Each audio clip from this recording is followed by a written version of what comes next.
The term designer babies is being frowned upon by a group of international scientists for good reason. And now many are calling for a temporary global ban on editing genes. RT correspondent Natasha Sweatte has the story from Los Angeles.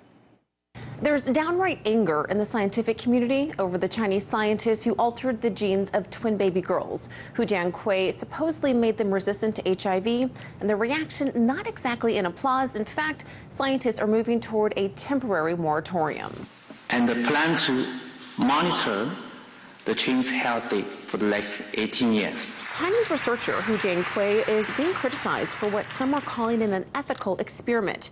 Hu Jiankui announced the results of his procedure, rewriting the DNA of twin baby girls, making them resistant to HIV.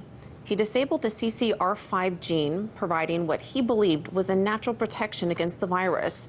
He was then removed from his position at the Southern University of Science Technology.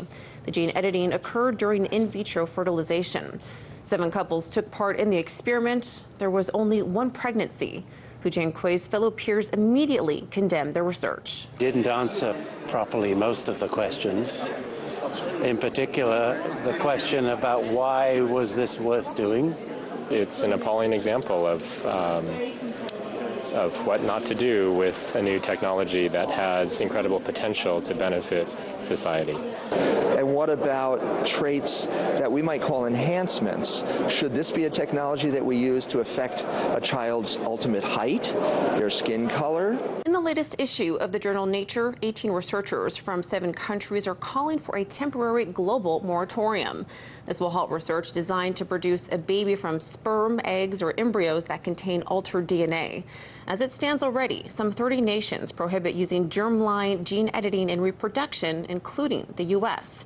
According to researchers, the ban would enable time for more discussions at the technical, scientific, and ethical levels. The researchers calling for the moratorium say Hu Jiankui's experiment is not without risk for the twin babies.